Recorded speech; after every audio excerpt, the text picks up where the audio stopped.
Absolutely delighted to, well, first of all, welcome you all to this. It's great to see such numbers for a Geotalk. Not that I'm surprised, it's to be expected. Anna is going to speak today. She hails from the sunny south east. She's a Wexford woman.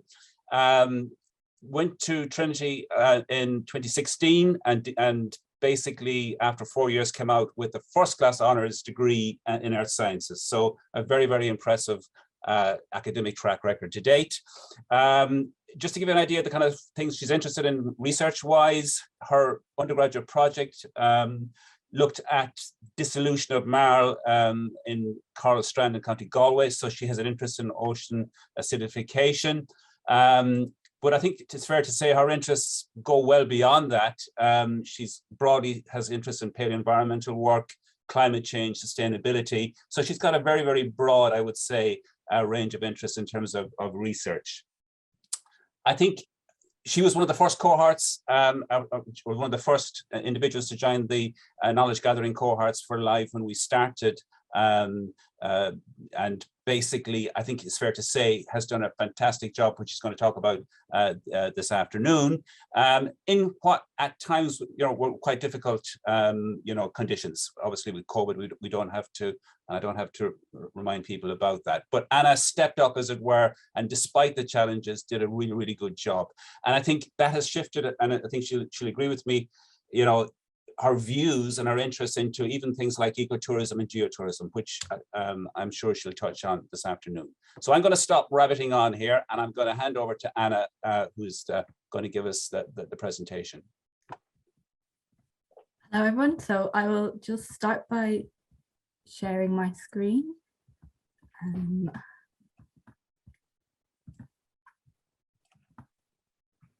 Oops. Oh, we are stuck.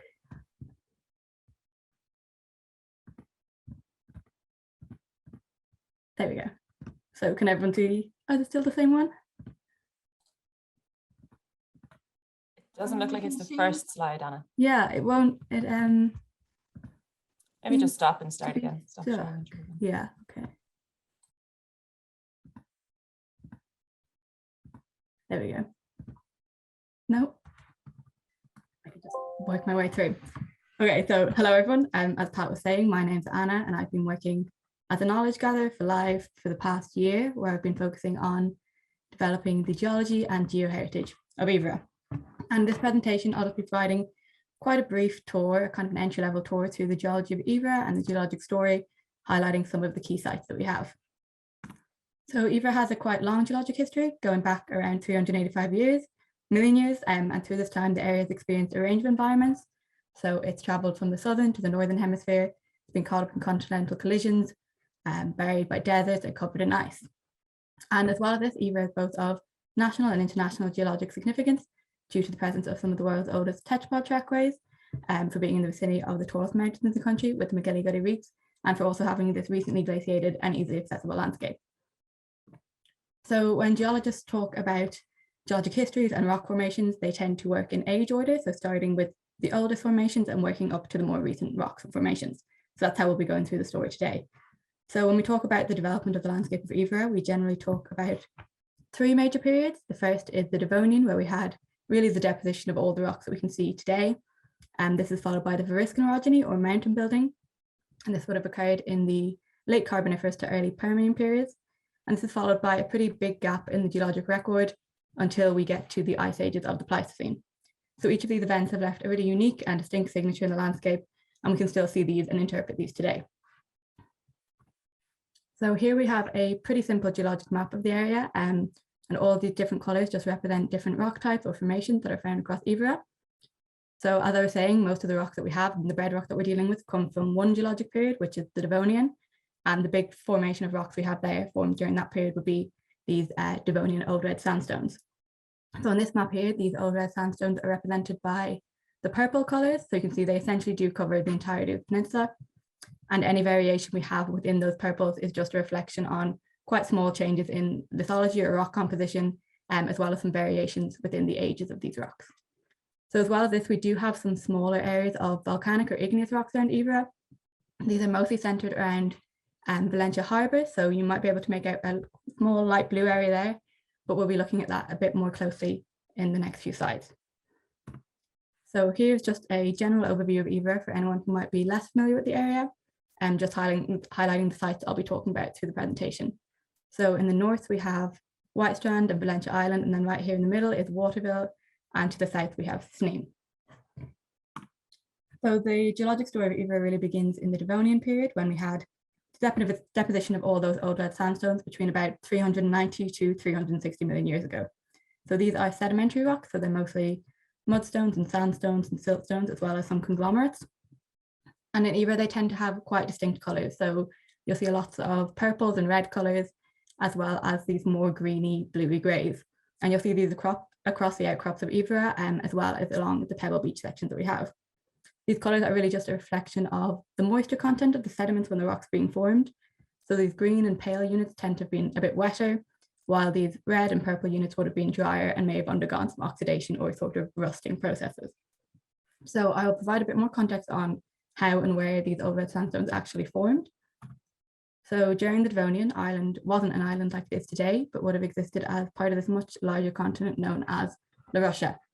And La Russia straddled the equator, and within this continent, Ireland would have been located about 15 to 20 degrees south of the equator.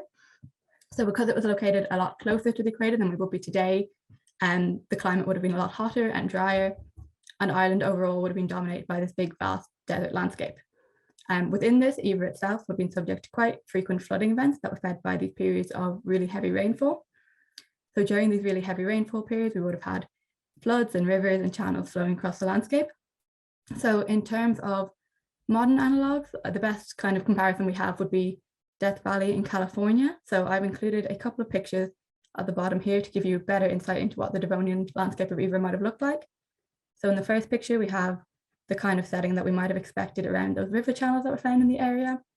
And the second picture is an aerial image, and it just gives a bit more of an overview into that overall sedimentary setting. So we can see all of these positions where past rivers and floods have flown across the landscape into this low-lying region here.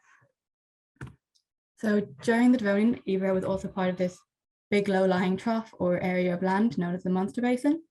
The Munster Basin was an extensional basin, so this means that it formed through the pulling apart and stretching of the Earth's crust, and sinking and subsidence of land within this basin would have been accommodated by development of these big fractures through the Earth's rocks called geologic faults, and these faults allowed blocks of rocks to sink and move relative to each other.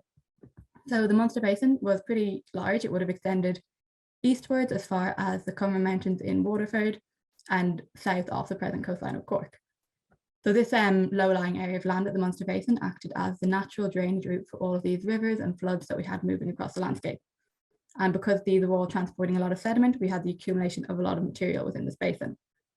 So this diagram gives a bit of an insight into what that overall sedimentary setting would have looked like and that sedimentary basin would have looked like.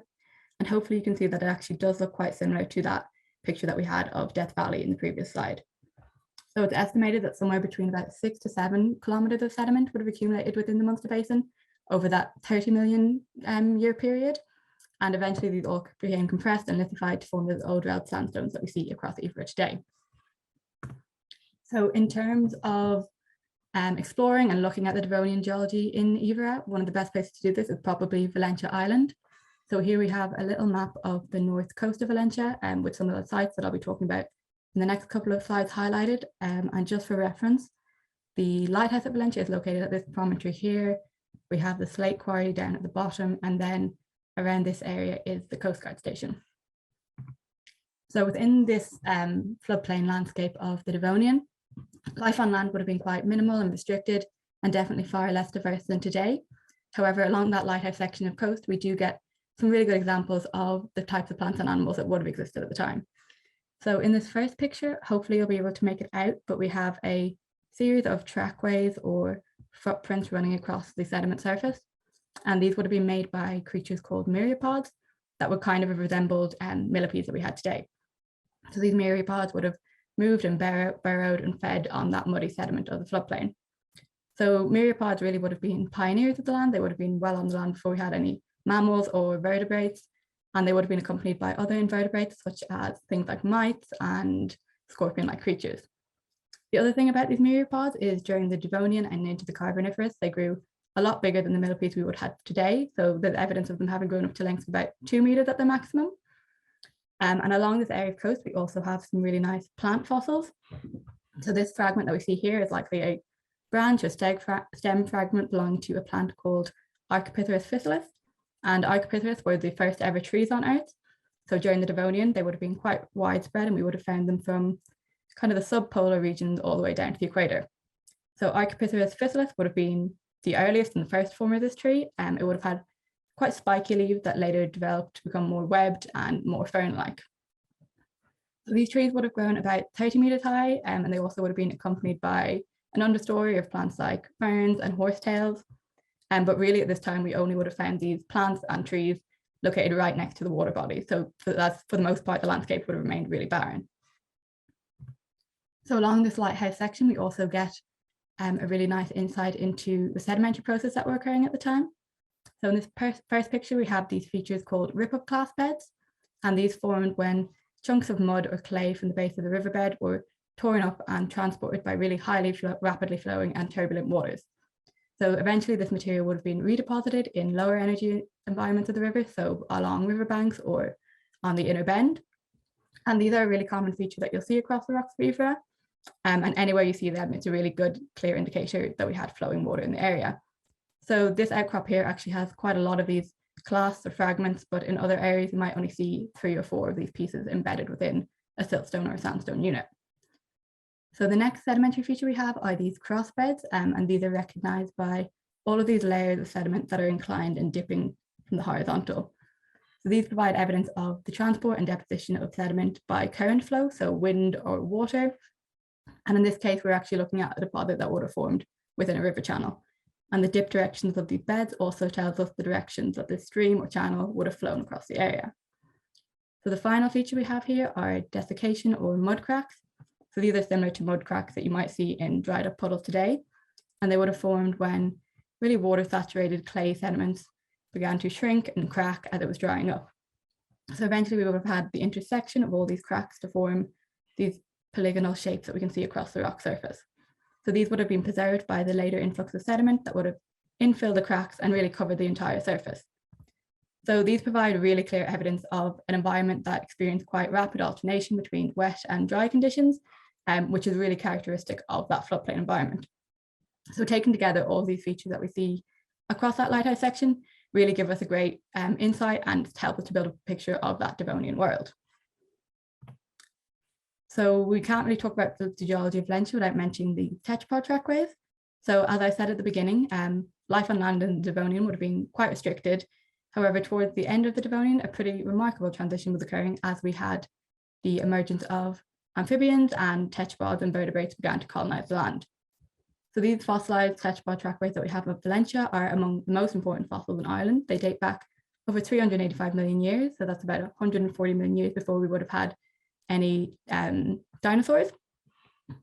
So these tetrapods would have evolved from fish, and they would have kind of looked like modern day salamanders, but they would have had more crocodile-like heads and teeth, as well as raised eyes. So at this main trackway site at Dahilla, we have 6 trackways recorded, and some of these show evidence of having a central groove that would have formed as the body and tail of the animal would have dragged along the sediment surface. So these were originally discovered in 1992, but there is evidence locally of the area being referred to as Carreg na Gur, which translates to Rock of the Hooves, and this indicates that these trackways or similar trackways would have been exposed prior to this and also would have been locally recognized as an oddity of the geology in the area. Since then, there's been 2 more trackway sites discovered on the island. One is at Cooloo Head, and the other one is further along the north coast of Valencia, so more or less opposite the Coast Guard station. So these are all believed to be made by similar tetrapod animals of varying sizes, so ranging from about 0.5 meter to 1 meter long. And again, these all show really clear evidence of remaining firmly tied to the water bodies. So they definitely wouldn't have been fully terrestrial at this stage. So during the Devonian, it wasn't only sedimentary rocks forming, we also had some igneous or volcanic activity occurring. So as the Munster Basin was stretching and expanding, we had all the development of all these faults and fractures, and these provided routes for magma to rise towards the surface. So as we saw in the map at the beginning, the igneous rocks are quite minor in terms of volume on the peninsula, but they do tell an interesting and important part of the overall story. So we have three main types of volcanic rock on Iveragh. The first is dolerite, and dolerite is an intrusive rock. So it essentially has the same composition as basalt, but just distinguished based on its bigger crystal size due to slower cooling. The next type of rock we have is a volcaniclastic breccia, and these formed when the magma actually managed to break towards the surface and mixed with the sediments of the floodplain. And the final type of rock we have are these tuff beds, and these formed from the ash that was produced during big volcanic eruptions. These tuff beds also contain minerals called zircons that have been really essential for assigning ages and dates to the rocks of the area. So the biggest area of igneous rocks that we have on Iveragh is centered around Beganish Island, and the rocks here are dolerites and they formed as a sill. So these dolerites or the sill would have formed as magma was rising up through the vertical cracks in the earth until it reached a pressure at which it couldn't rise anymore, so it started to spread out laterally between existing horizontal layers of sediment. So the interesting feature of the dolerite here is that it actually shows columnar jointing, so similar to those features that we have at the Giant's Causeway, and these would have formed during the cooling and contraction of magma within that pool. So from this central body of magma around Beganish Island, we also have two offshoots, one that travelled over to Lacht Point at White Strand here, and then another one that travelled over to Belcher Strand. So the geology and the rocks that we get along this little area is probably amongst the most complex that we have in Iveragh. So it's definitely worth having a visit if you haven't been there before. So at White Strand or at Lacht Point, this magma would have cooled and solidified below the surface. So it shows little disturbance at its contacts with the host old red sandstones. And this indicates that these old red sandstones would have been hardened and solidified by the time this intrusion pushed through. And if you look at the texture, you can also make out some of the crystals with your own naked eye. And this indicates that cooling would have been relatively slow. However, as the magma moved over to White Strand, it actually would have risen higher to the sediment pile, and it did manage to break to the surface. So as the magma was approaching the surface, there would have been a bit of a reduction in pressure, and this caused the magma to expand and a lot of bubbles to be forced out of the magma. And at the same time, the magma was coming into contact with all this wet sediment, so we had huge volumes of steam being produced. And the combination of these two factors resulted in a pretty violent disruption at the surface. So as the magma broke to the surface, it would have disintegrated and mixed with the wet muds and silts that covered the floodplain, as well as ash that was being produced by the eruption itself. And this resulted in the formation of this really colourful and jumbled rock mass that's made up of all of these different fragments embedded in a silty sandy matrix known as a volcaniclastic breccia. So the most common fragments that we have in this rock would be pieces of the dolerite itself. There's a lot of mud-clast fragments as well as other fragments of volcanic rock, so things like andesite and basalt. So if we look at the mud-clast fragment that we have here, it's really clearly deformed and tapered, and this provides really good evidence that all of the sediment would have been wet and unconsolidated when this reaction was occurring. So throughout the Devonian, the continents had been gradually drifting towards each other until eventually about 300 million years ago, there was a big, huge continental collision when the three continents at the time, so Laurussia, that Ireland was a part of, Gondwana and Siberia all collided to form this big supercontinent known as Pangaea. So you can see that Ireland would have remained really landlocked at the time. And during this continental collision, the Iveragh Peninsula got caught up in a really big mountain building event that had a really profound impact on the landscape. So as the plates were pushed and pressed against each other, the Devonian old red sandstones would have been squeezed and compressed, and the once flat-lying rock layers were buckled and crumpled and pushed upwards to form mountain ranges. So it would have been during this event that we had the formation of the McGillicuddy Reeks as well as the Duncan mountain range, and just that overall ridge and valley landscape of Iveragh that we have today would have been established. So this is the Variscan orogeny or mountain building event, and in Ireland it would have been occurring at its maximum extent about 320 to 290 million years ago. So during these big mountain building events, we tend to have the development of these big fold structures known as synclines and anticlines. So synclines are these down-facing or kind of U-shaped folds, and these normally mark the position of valleys, while anticlines are these up-facing or N-shaped folds that marks the position of mountains. So I've just added the position of the major anticlines and synclines of the region onto this map here. So hopefully you'll be able to see that the major anticlines do actually correlate really closely to where we have these major mountain ridges. So along there and along here as well. And then the synclines correlate to the major valleys that we have in the region. The other thing about these mountains is that they all show a really clear northeast-southwest alignment. And this is just to do with the compressional forces that acted on the rocks during the mountain building events. So in terms of the large scale evidence of this mountain building event, there's still plenty of it to see around the landscape of Iveragh. Really anywhere you look, you're likely to see peaks or hills of some description.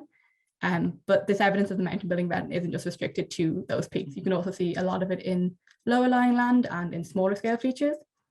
So while we have the development of those big synclines and anticlines that really control the overall structure of Iveragh, we also had a lot of smaller scale folding.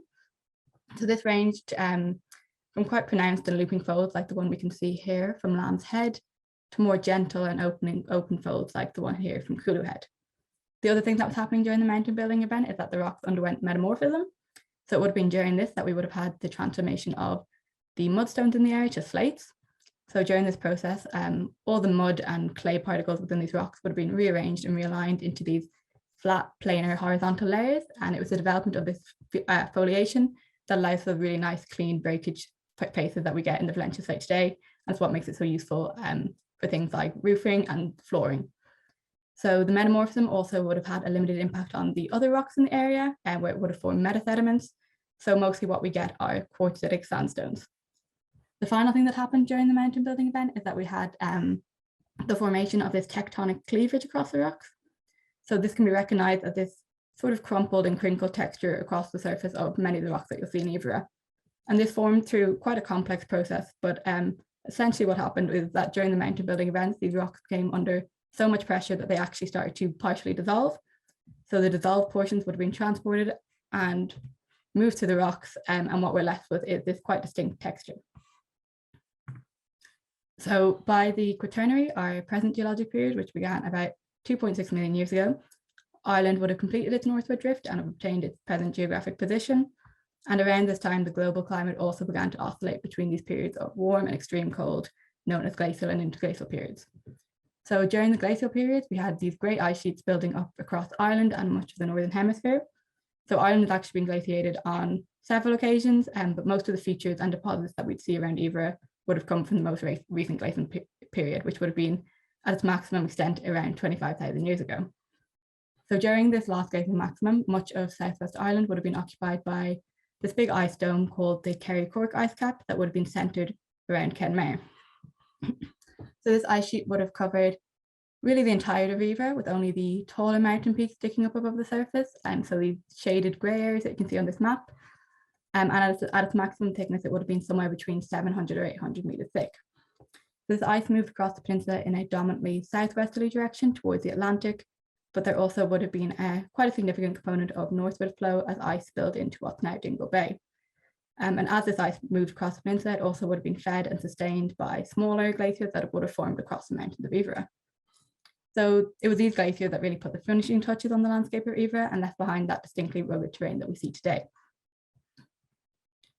So as the ice sheets moved across the landscape, they had a pretty huge capacity for erosion, and this erosive power can be really clearly seen in the area around Sneem. So the Dunkerman Mountains that we can see from Sneem, they are really old and they would have formed during that Variscan orogeny, but they also show really clear evidence of being sculpted and molded by later glacial ice. So during the glaciation, we would have had the buildup of snow and ice in existing hollows on the mountainside, and eventually with continued accumulation, these would have transformed into glaciers. And as these glaciers started to move and flow down slope, they started to excavate and carve out these rounded amphitheater-shaped hollows inside of the mountains known as corries.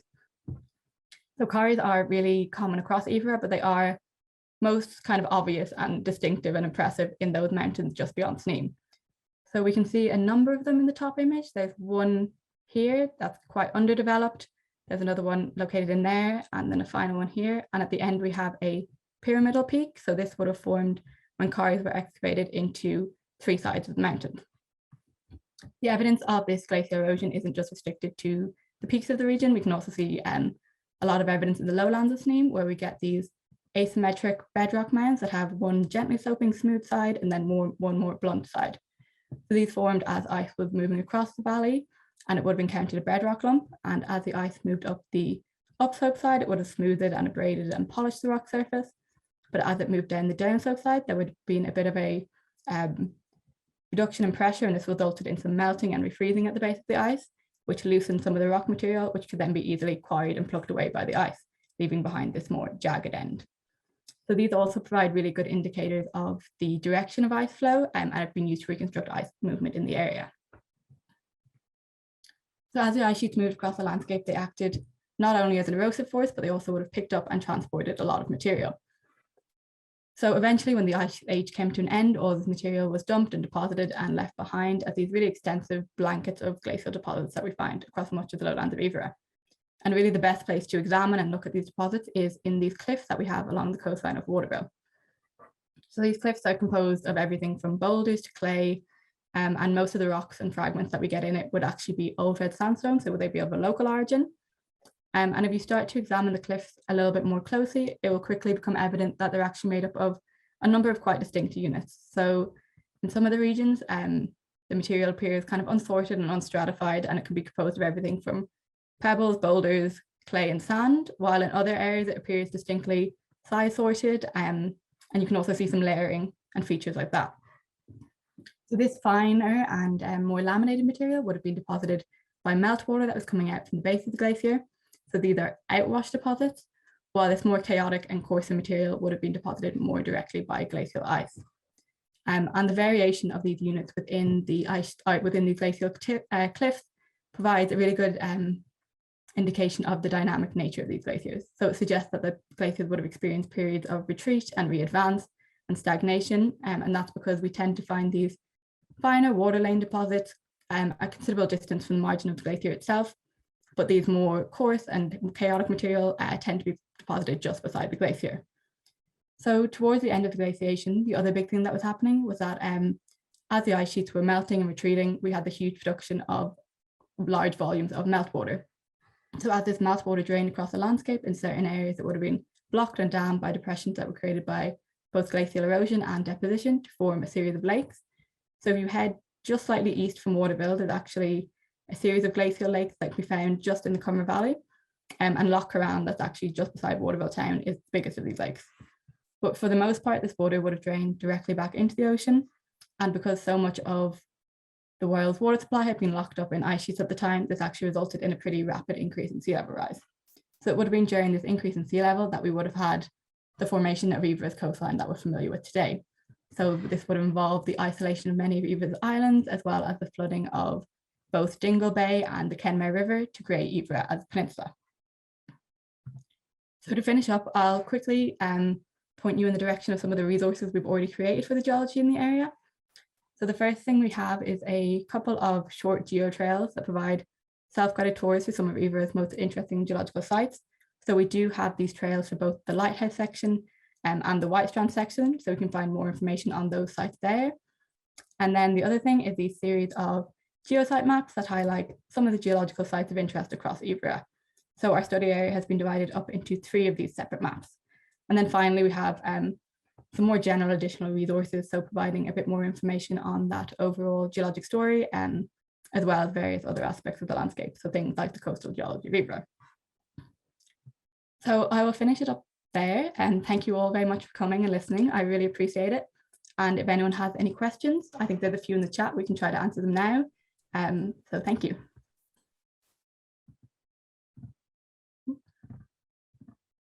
That was great, Anna. Thank you so much. I can't get enough of hearing about these stories. It's brilliant. You don't have too many questions in the chat. It's more just people commenting on, making lovely positive comments. Someone has raised a hand. Oh, the hand raising function does work. Orly, you might figure out how to bring Maura into the conversation. Anna, I have one little thing just to ask you, and it's not a tough question. Well, maybe it is a tough question. But having spent so long on the peninsula, do you have a favorite place? I think, I think that Whitestrand section is probably my favorite, where you have the volcanic. But yeah, Valencia is good as well. And the fossils of the oh, that's great. It's good to know. So Maura, I think you're able to speak now if you'd like to ask your question. Yeah, she should be able to. Hi, I wonder is it possible to get a book on this, a very simple book that will explain all the periods leading up to what you're talking about today? Possibly. Pat might have one that he could recommend. Are you talking about the geology before this period as well? So the Yes, whole, yeah, the whole and geology of Ireland. Yeah. that covers this in a simple way. Yeah. There is a field guide that we produced, myself and colleagues here in the geology department, a Geology of Ireland field guide. That has a chapter that covers, if you like, quite at a fairly introductory level, some of the key concepts. So that would be a good starting point. And the start of that book introduces some of the key concepts as well. So it kind of allows you to kind of do a little bit of background reading before you jump into the local geology. Yeah. So I'm always reluctant because this is self-promotion here, but it is a good, I would say it is a good introductory guide to the geology for sure. Okay. All right. Thank you. You're welcome. Thanks, Maura. We have a few more questions coming in. One, what was the name of the tree, Anna? Oh yeah, it was Iveragh, but I just put it in the chat because you put it in there. it's good to have the spelling. Oh yeah. Yeah, it's a tricky one. There's a few other questions there then. Can I just interrupt a second? I think some of the questions and answers are going into the host and panels section, so it's not being seen by everybody. That's okay, we'll answer them here, Clodagh. And I think the answer there went into the wrong chat. Okay, I'll see if I can put it into the main one. Sorry. There we go. I think Betty has her hand up as well, so you can chat there, Betty. You can ask your question if you like. Okay, well, this isn't Betty, this is Ken. Oh, I can. I can. Masquerading as Betty. I'll do a deeper voice. Now, that was excellent, Anna, well done. Thank you. Just one query. Just, you know, when you're talking about the Munster Basin, Yeah. you were very correct in what you were saying, but there is some evidence that the Munster Basin was once connected to the sea in the southern part. And so the comparison or analogy with Death Valley in the USA doesn't sit quite right, you know, because that's an inland draining basin with no contact with the sea. So I think it probably would be better if you could think of a model which had a connection where the rivers were draining eventually to the sea. Yeah. Those tetrapods, they didn't just appear in an inland basin. They had to migrate up the waterways probably from the sea during their evolutionary process. So I think so if you can just maybe develop that model that you've got of the Munster Basin paleogeography, it would be more accurate and sit better. But otherwise, I enjoyed seeing some of the photographs and some of the geology that you showed, brought back a few memories. So thank you once again. Thank you. Thanks, Ken. We have a question there as well about the myriapod and other tetrapod sites. Are they available to the public, Anna? Yeah, they are. And on those maps that we have on the website, the actual exact position of them is located. So if you have a look at them, it should help in finding them as well. Great. Someone has asked if you could elaborate a bit on the skelligs. I don't quite know what that means, but maybe a little bit about how they became to be islands rather than not connected to the mainland, or why they're there. Yeah, so essentially they would have been extensions of those mountain ranges that we see in Iveragh. And then these later would have been flooded by that incoming water. But I don't know if you want more about the specific geology that's found on the island. I think we discovered in the field trips recently that that's a whole other lecture, isn't it? So we might put more up on the website about some of the work that Pat has done recently on the skelligs, if that would be helpful and interesting to people. So I think the link to the website went into the chat right at the beginning, so hopefully people have that.